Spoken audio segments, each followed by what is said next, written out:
What's the deal, y'all? Y'all know what we doing at this time. Welcome to my space. It's your boy Cali Pitts. I'm back with another situation with that social talk.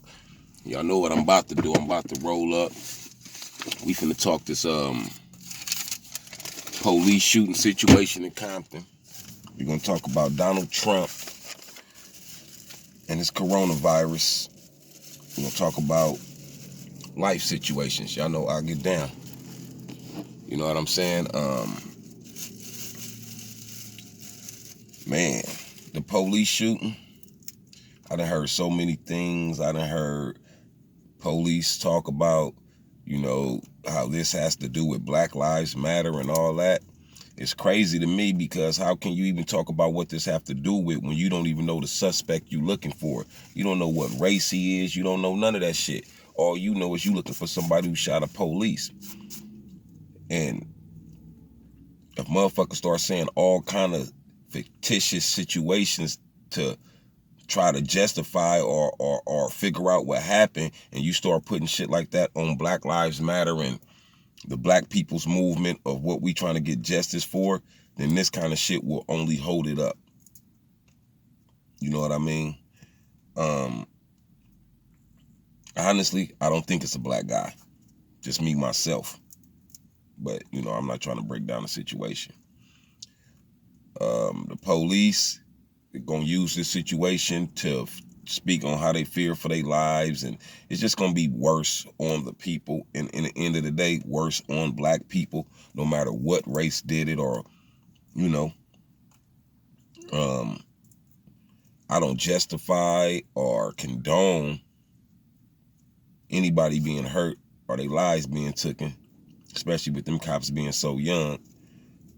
You know what I'm saying? But under the strain of society and the conditions which we live under, and the police have the authority to so-called keep people in line. I mean, the regular people are getting fed up. The citizens are getting fed up with the bullshit. Straight up. Ain't no way else to cut it.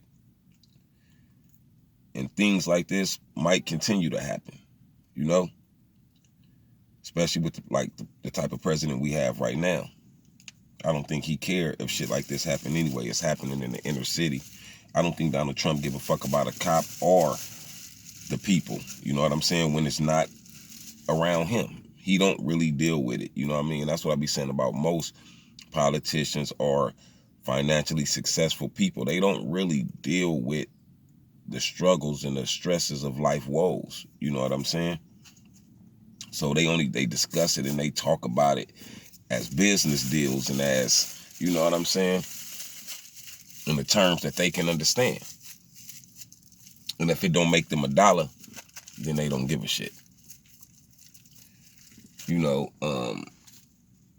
Donald Trump and the coronavirus speaking that he didn't want to make a mass panic. A part of me understand that. You know what I'm saying? A part of me understand that. Some shit I don't think, it's all how you unfold it. You know what I mean? We had, without him even saying that he knew this shit was crazy and dangerous, look at what happened. The grocery markets was bare.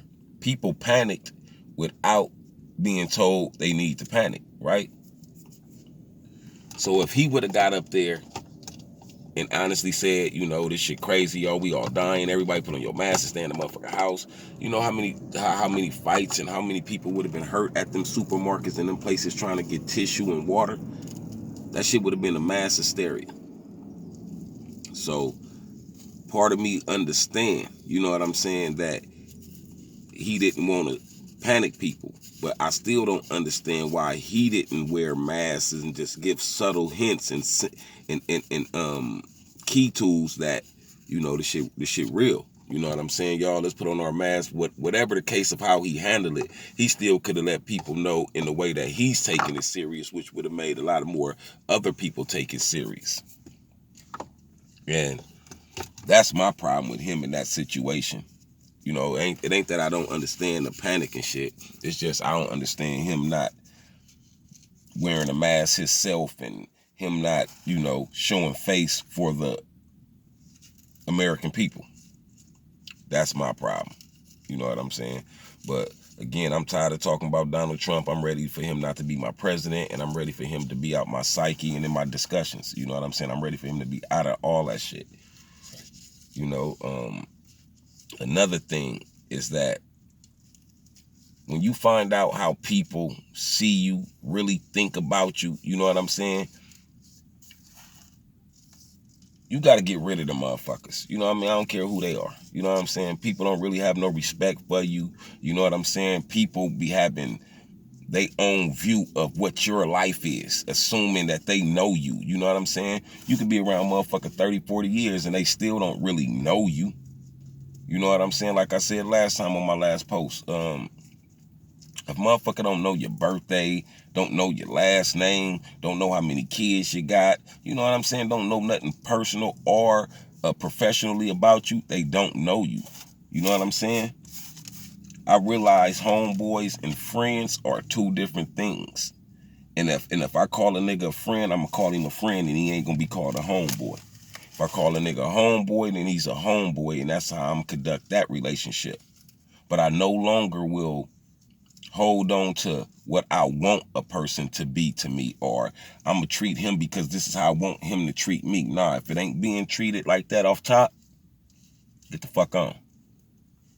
Do I care how people's feelings get hurt when I got to speak my truth? No, I don't. Do I care about a nigga talking about he going to put his hands on me and he going to beat me up? No, I don't. Lost fights before, might lose fights in the future. I ain't never running though. You feel me, my nigga? That goes for anybody who listening, whatever. You feel me? I ain't worried about nobody. No, I don't have fear of nobody but God. Period, point blank. So I don't run from big niggas and I don't close my mouth from big niggas. I'ma speak my mind. Yeah, I'm a little nigga. I'ma take that though. I'ma go through all that shit knowing I'm a little nigga with a big mouth, and I'ma take that. But you ain't gonna take my manhood. You ain't gonna disrespect me. You ain't gonna down talk me. You ain't gonna treat me like I'm supposed to be under some pecking order to you, nigga, when you ain't never done nothing for me. Nobody. You know what I'm saying? And I don't give a fuck who you are. It could be family, it could be my fucking father, my whoever. If you ain't treating me right, don't expect me to treat you right. If you ain't talking to me with respect as a man, don't expect me to talk to you with respect as a man. You know what I'm saying? It's like people that know you, who saw you grow up from a little kid, and then, you know, you put years in a relationship of just knowing the motherfucker.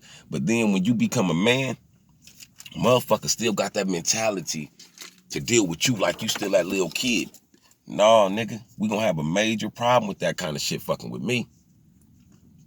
I go for anybody who know me. And if anybody who know me know Young Pride, I'm home, my nigga. You know what I'm saying? You can sing Welcome Back Carter to this right now, my nigga. I don't give a shit about what no nigga issue is with me. I don't have no issue with no nigga. All I do is stand my ground. You feel me? So, in the end of the day, yeah, I rap Cali Pitts. But if you know me, nigga, greet me as Young Pride. And no, that's who you dealing with, bro. From now on, I ain't got no motherfucking try to love a nigga. If it ain't just easy and just fluent, fuck off. Fuck off, fuck out of here, whatever the case may be. I don't care. You know what I'm saying? But that's your boy, Young P. Another bar, that's Social Talk. Like always, welcome to my space. And it's a grind, bro.